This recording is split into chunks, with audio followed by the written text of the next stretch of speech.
नयाँ फ्याक्ट्री खोल्नु पर्यो भने 10 वटा नेतालाई ढोग्नुपर्छ, 10 वटा कर्मचारीलाई फकाउनुपर्छ, अनि बल्ल बल्ल फ्याक्ट्री खुल्छ र त्यो फ्याक्ट्री चलाउन थालेपछि चन्दा आतंक सुरु हुन्छ। अब त्यो पर्दैन, त्यो नपर्ने गरी व्यवस्था बनाउन चाहन्छ राष्ट्रिय स्वतन्त्र पार्टीले।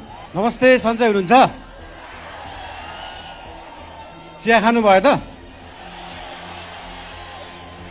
चिया कहाँको खानुभयो? कुन ठाउँको? इलाम दमकको खाना खानुभयो? बिहान खानामा तरकारी कहाँको खानुभयो? बोर्डर पारीको खानुभयो?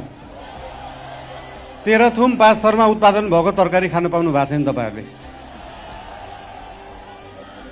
हाम्रै पूर्वी पहाडमा उत्पादन भएको तरकारीहरू, उब्जाहरू यही मुनि तराईमा झापा, सुनसरी, विराटनगरमा खान पाइएको छैन। यो दुःखको कुरा हो।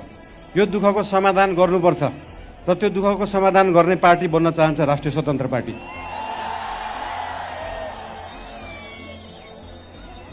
पूर्वी तराईका 3वटा 4वटा जिल्लाको फुल पोटेन्सियलमा धान उत्पादन गर्ने हो, चामल उत्पादन गर्ने हो भने देशभरिलाई खान पुग्छ। तर विडम्बना यही खान पुगेको छैन। यो दुःखलाई समाधान गर्नुपर्छ र त्यो समाधान गर्ने पार्टी बन्न चाहन्छ राष्ट्रिय स्वतन्त्र पार्टी। बर्खामा बाढी आउने, बाढीले खेती योग्य जग्गाहरू सबै बालुवाले पुरिदिने, सुक्खामा पानी नपाउने, सिँचाइ गर्न नसक्ने खेती योग्य जग्गाहरूलाई त्यत्तिकै राख्नु परेको हुन्छ। बेला बेलामा बाढी समाधान गर्न तटबन्ध बनाउने र सुक्खाको समयमा सिँचाइ दिने पार्टी बन्न चाहन्छ राष्ट्रिय स्वतन्त्र पार्टी। हाम्रो पूर्वलाई देखाएर पनि पैसा कमाउन सकिन्छ, यहाँ उब्जा गरेर पनि पैसा कमाउन सकिन्छ, यहाँ उत्पादन गरेर पनि पैसा कमाउन सकिन्छ। के गरेर पैसा कमाउने भन्नुहोस् तपाईँहरू? यो तीनटै काम गरेर देखाउन चाहन्छ राष्ट्रिय स्वतन्त्र पार्टीले। हाम्रो किराँतहरूको, सम्पूर्ण नेपालीहरूको आस्थाको केन्द्र मुकुमलुङ, खुवालुङ, पाथिभरा जस्ता ठाउँहरूलाई 77 जिल्लाका नेपाली दाजुभाइ दिदीबहिनीहरूले आस्था राख्न पाउन्, त्यो आस्था देखाउने पार्टी बन्न चाहन्छ राष्ट्रिय स्वतन्त्र पार्टी। समस्याहरू धेरै छन्, समाधान पनि यही छ। समस्या र समाधानलाई भेटाउने काम भएको छैन, त्यो भेटाउने काम गर्न चाहन्छ हाम्रो पार्टीले। देशकै पहिलो उद्योग कल कारखाना भएको यो ठाउँ हो, यो क्षेत्र हो।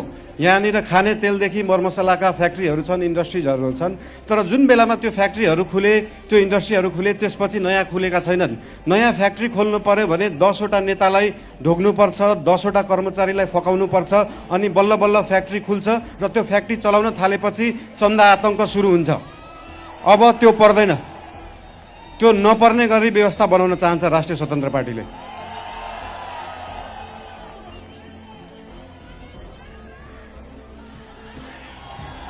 I love you too. I love you too. I love you too. 3, 4. विश्वको पहिलो तीर्थस्थल कुन हो थाहा छ तपाईहरुलाई? हाम्रै बाराहा क्षेत्र। यो हामी नेपाललाई पनि कतिलाई थाहा छैन। त्यो थाहा दिन चाहन्छौँ। त्यो थाहा दिने मान्छे बन्न सकौँ, त्यो थाहा दिने पार्टी बन्न सकौँ, त्यो थाहा दिने सिस्टम बन्न सकोस्। अस्ति हामी त्यो बाराहा क्षेत्र घुम्दाखेरि उदयपुरका विभिन्न ठाउँहरूमा पनि पुगेका थियौँ।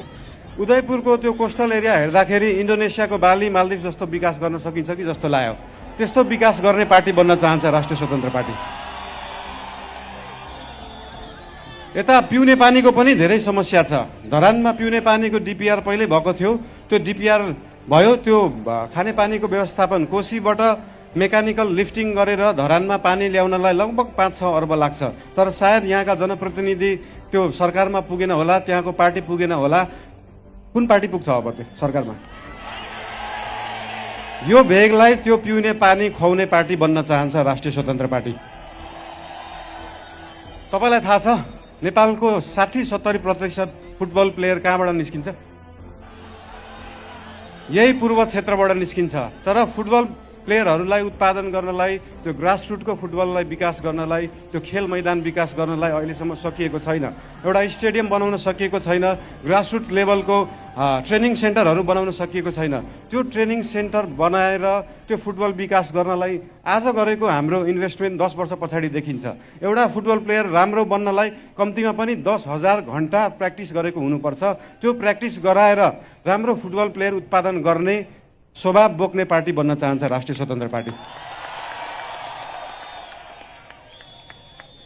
र अन्त्यमा जसरी यो सिलाम साकमा लासुजु, यो सिलाम साकमाले मृत्युलाई छेक्छ, मान्छेलाई कालबाट जोगाएर राख्छ, त्यसरी नै देशलाई जोगाउने पार्टी बन्न चाहन्छ राष्ट्रिय स्वतन्त्र पार्टी। धेरै धेरै धन्यवाद। नमस्ते।